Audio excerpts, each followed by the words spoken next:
working for America's favorite feed company. And when I say that, let me put a disclaimer here.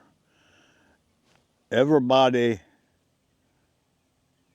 thinks that Purina is a sole company. No, they're just owned by other big corporations. The name changes from year to year, who owns it this year, but they're not a sole proprietor or owner of the company. It's owned by other people. Purina started off with a man in a shed mixing feed with a shovel. I like the backstory about Purina. I think it's a good company, but the corporations that are running it is a different story. So here goes my story. After I sold my farm, tried trucking and decided that wasn't for me, I came home and I went to work for my local feed manufacturing plant, Purina. And I got a job as a level 2 maintenance technician, which was right up my alley.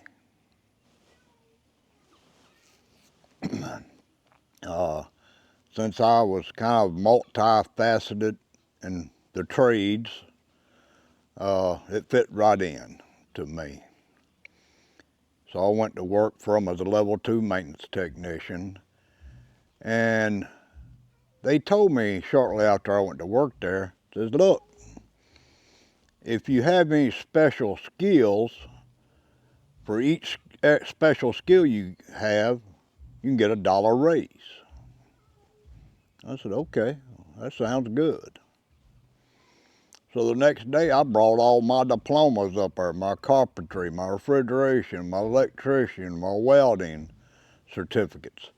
They said, oh no, but you're a level 2 technician. You have to be a level 1 technician before that rule applies. I said, well, how do you become a level 1 technician? They give me this book. Said, you got to study this book and take a test. Once you take this test, you become a level 1 technician. Then those trades will apply and you'll get a raise from it. I said, okay, that's no problem. So I took the book home, and as I worked, I'd come home in the evening and study.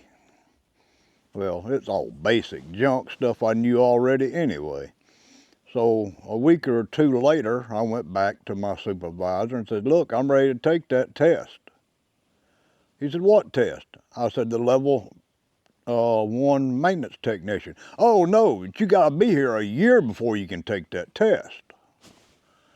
I'm like, boy, the rules seem to keep changing around here. So it is what it is, you know. And I continued to work there. I liked my supervisor, even though he was probably 20 years younger than me. And the man I worked with on a daily basis, I liked him, you know. He was an older fella. He actually helped build the plant and then stayed on after it was built as a maintenance technician, you know, and he knew every screw in that plant. And I thought I got along with him good. I mean, you know, me and him's a little different, but he seemed to be a good guy, and we got along okay. Well, one day we're walking through the plant, and there's a set of stairs. Now, this is several months after I've been working there. There's a set of stairs going down in the basement. And this ain't just like a 2-story house stairwell. This basement's, I don't know, probably 30 feet deep, maybe more, maybe 40 feet deep. I don't know, it's deep. Because they had all that big equipment down in there. So it had to be deep for all the equipment to fit. And right next to these stairs is a big open hole in the floor, which they had a safety rail around it so nobody'd fall off in it. But I look down that hole and I look up and there's a beam up there, big old beam with a hole in it. I told my supervisor, I said, look, we got a winch in the shop that's just doing nothing. We ought to hang it right here in case we ever need to get anything in and out of that basement. You know, we'll have an electric winch we can crank it up or crank it down with. Ah, we don't need nothing like that, he told me. You know, we don't ever need nothing like that. I said, okay, you know, you've been here longer than me. Well, 2 weeks after this, they sent us down in this basement.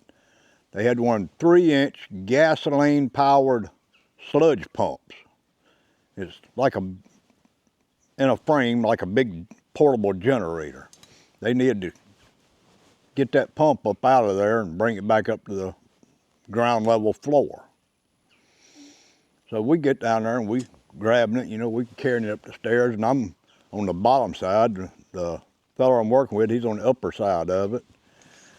And all the way up the stairs, you know, he keeps turning and asking me, well, you okay? You okay? And every time he'd turn, it would twist me. And by the time we got to the top of them stairs, I couldn't hardly stand up. Something had done snapped in my back. And, you know, I knew it was bad, but I didn't know, you know, I never had that injury before. I didn't know just exactly how bad. So I went to the office and said, look, I need to go to the doctor. I did something to my back. They said, well, we'll make you an appointment. This is in like January the 5th. And it went on a couple of weeks. I'd go in the office and said, y'all got that appointment set up yet? No, we're still trying to get them to set up an appointment. It went on, and it went on, and it went on a few more weeks. I'd call them and, look, I'm in serious pain the whole time. I'm in serious pain.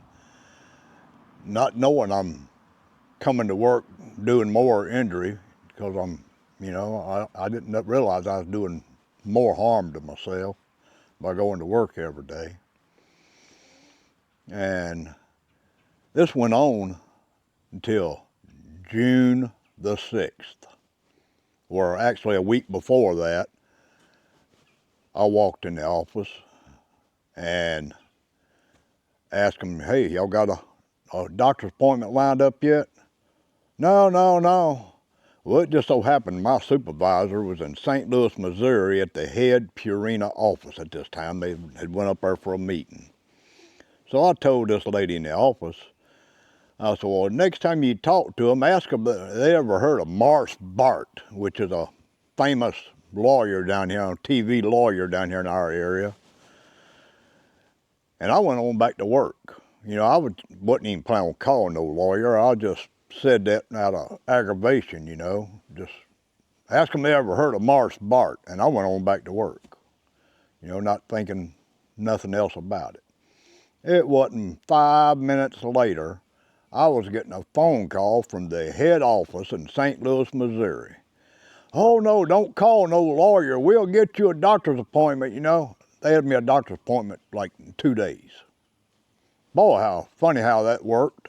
All of a sudden, 6 months later, you can get an appointment in 2 days. So I went to the doctor, and as it turns out, my back was ruptured. L4 disc was ruptured, and I had to have back surgery. And you know, this is a side note to that. After the back surgery, I was in more pain than I was before the surgery. I was 2 weeks after my surgery, I went back into the doctor for a checkup. Now, my first words is, I thought you were supposed to help me, not kill me. I can't even stand up now. And he just kind of shrugged his shoulders. Well, sometimes it does good, sometimes it don't. You know, well, I didn't know what else to do. He wouldn't even prescribe me any pain medicine. All he'd give me was Tylenol. Well, heck, I didn't need him to prescribe Tylenol. I can buy Tylenol every day. And so I went on back home, and basically I had to sleep on my couch with a piece of plywood under the cushions. I couldn't even get up in my bed at the time. This went on for probably 6 months. I finally got to where I could walk a little bit and move around a little bit, and I was still hurting, but I done made up my mind this is just something I got to live with for the rest of my life, you know, but I need to get back to work.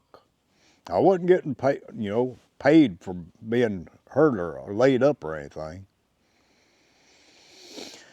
So I went back to work at Purina, and I noticed everybody treated me odd. Nobody would speak to me. Even the man I worked with on a daily basis every day, he wouldn't even talk to me. My supervisors wouldn't talk to me. Well, then it came down the pipe, they put me on light duty. I said, okay.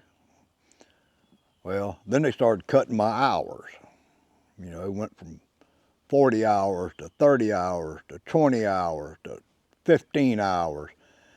And me being dumb to the industrial world, I wasn't realizing what was going on. The big corporation world, I reckon you should say. And it finally got to the point where I was spending more fuel going to work than what I was bringing home. I mean, it was kind of a waste of time to even go to work, and they wouldn't let me work. So I finally quit. And as it turns out, that's what they were wanting. They were just trying to starve me out so I would quit.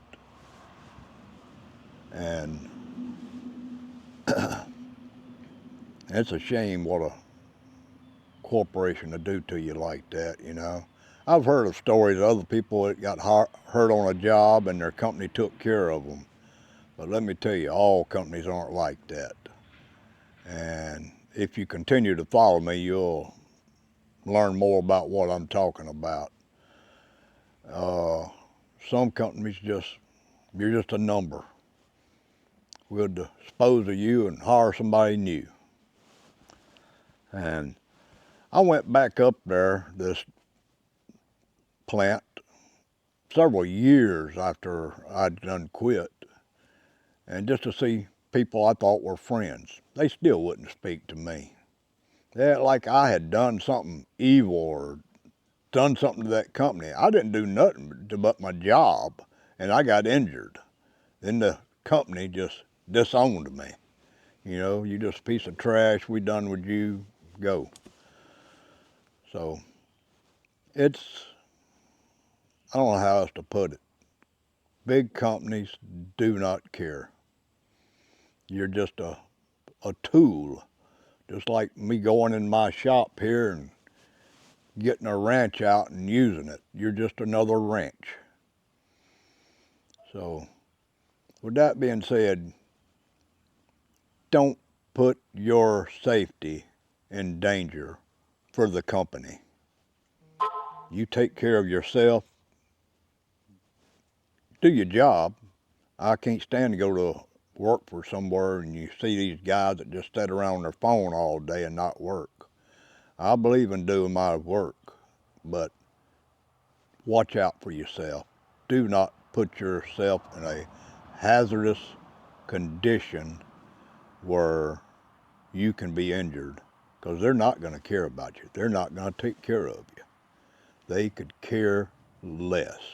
As soon as you're injured and can't work, they'll throw you back in the broken tool box and get a new tool. With that being said, if any of y'all have a story like this and you want to tell your story, contact me. Let me know. We'll tell your story. And if y'all like this kind of content, please like, subscribe, and hit that notification bell. I know a lot of people have probably seen some of my videos and think I'm just a grouchy old man, but I'm not. I don't hold a grudge, but I would like to inform people to watch out for themselves, things that can go wrong. With that, y'all have a good day. God bless.